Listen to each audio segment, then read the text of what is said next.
Manusia terlahir dengan sebuah perasaan yang tidak pernah puas. Ini merupakan natur keberdosaan yang sudah dibawa manusia sejak lahir. Ada yang memberikan gambaran ketika bayi lahir tangannya selalu ingin menggenggam. Bukankah memang tampaknya bayi seperti itu? Walaupun mungkin kita menafsirkan itu bukan karena dia tidak pernah puas, tapi karena memang fisik tangannya seperti itu, belum bisa terbuka, tapi hanya menggenggam saja.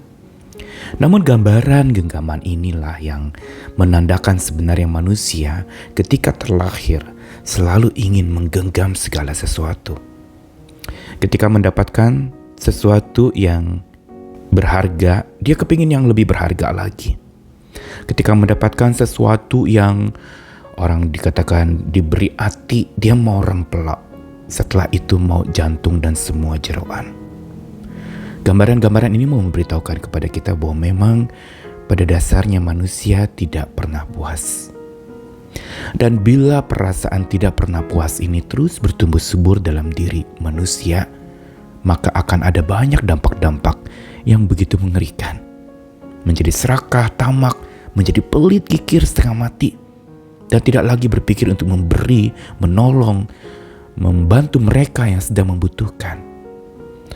Dan begitu pula di dalam segala upaya-upaya pekerjaan seseorang yang tidak pernah puas, dia akan terus meraih yang tertinggi, mendapatkan pendapatan yang terbanyak. Bahkan walaupun kebutuhannya sudah terisi, sudah terpenuhi, masih mau lagi. Akhirnya menjadi begitu serakah dan tamak. Karena itu kita perlu belajar untuk supaya bagaimana mengatasi sikap tidak pernah puas yang berlebihan itu. Saya Nikolas Kurniawan menemani di dalam Sabda Tuhan hari ini dari dua bagian firman Tuhan. Pertama, Amsal 27 ayat yang ke-20. Dari versi Alkitab yang terbuka saya bacakan, dunia orang mati dan kebinasaan tidak akan pernah puas. Begitu juga mata manusia tidak akan pernah puas. Lalu sebaliknya di dalam Filipi pasal 4 ayat 10-13, tulisan Rasul Paulus, aku sangat bersukacita dalam Tuhan karena sekarang akhirnya kamu memberikan kembali perhatianmu kepadaku. Memang sebelumnya kamu memberi perhatian kepadaku, tapi kamu tidak memiliki kesempatan. Aku mengatakan hal ini bukan karena aku sedang kekurangan, sebab aku telah belajar mencukupkan diri dalam segala keadaan apapun. Aku tahu apa artinya kekurangan dan aku juga tahu apa artinya kelimpahan. Dalam segala dan setiap keadaan aku telah belajar rahasia hidup berkecukupan. Apakah dengan kenyang atau lapar, apakah hidup banyak uang atau tidak punya uang, aku dapat melakukan segala sesuatu melalui Dia yang memberi kekuatan kepadaku. Dua bagian firman Tuhan, yang pertama di Amsal pasal 27, dari ayat singkat itu memaparkan kepada kita tentang sebuah realita yang sangat tegas dari sabda Tuhan tentang rasa tidak puas. Dalam dunia orang mati dan kebinasaan tidak akan pernah puas. Inilah gambaran bahwa memang gambaran dunia orang mati dan kebinasaan yang tidak akan pernah puas disetarakan dengan mata manusia yang tidak akan pernah puas. Yang berarti ini mau mengajarkan bahwa sikap tidak pernah puas itu adalah sikap yang menuju kepada sebuah kematian dan kebinasaan. Dikatakan dunia orang mati, yang ada rasa tidak puas itu, tidak pernah puas itu adalah di dunia orang mati dan kebinasaan.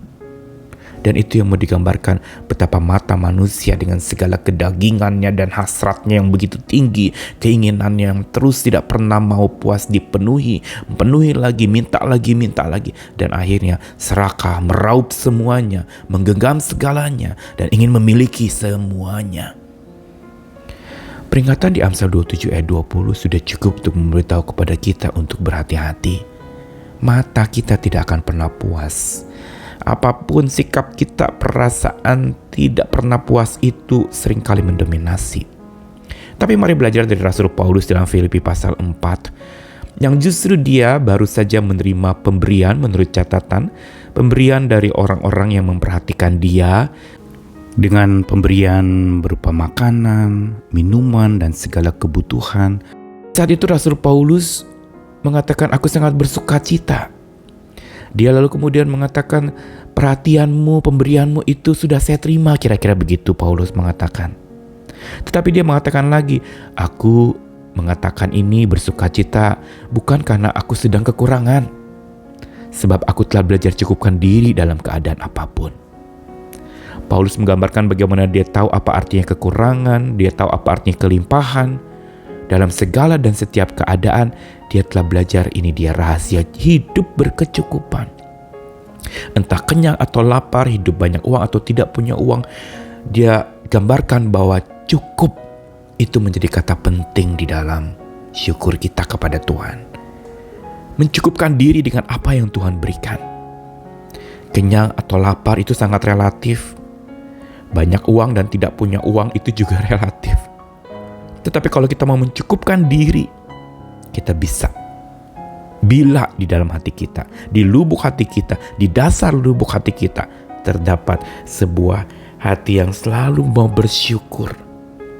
Pelajaran hari ini mau beritahu pada dasarnya manusia memang tidak pernah puas akan segala sesuatu yang ada di dalam hidupnya. Namun bila rasa syukur itu tinggal tetap di dasar lubuk hati manusia, rasa tidak puas baru bisa berubah jadi rasa berkecukupan. Sikap mencukupkan diri dengan apa yang ada, itu yang membuat limpah sujud syukur menjadi makin terlantunkan kepada Tuhan. Segala yang cukup kita syukuri, jangan tunggu limpah banyak baru kita syukuri. Lebih baik yang cukup, yang apa adanya kita terima, berlimpah sujud syukur kepada Tuhan, itu akan menjadi satu bau yang harum untuk kemuliaan nama Tuhan. Mari kita belajar bersyukur, belajar mencukupkan diri dengan apa yang ada, dan hati-hati sikap tidak pernah puas kita perlu atasi dengan bijak oleh kekuatan Tuhan yang selalu mencukupkan apa yang kita perlukan. Sembari kita juga perlu menanamkan dan menumbuhkan sikap syukur yang dalam di hati kita. Bila itu masih belum kita miliki, berdoalah, mohon biar limpah hati yang penuh syukur itu menjadi milikmu, sehingga bisa melihat segala sesuatu dengan mata Tuhan, mata yang penuh kasih, mata yang tidak serakah dan ingin meraih semuanya, tapi mata yang selalu bersyukur dan menyadari bahwa segala yang ada itu cukup, anugerahnya selalu cukup buat kita semua. Selamat bersyukur, dan bersyukurlah. Amin.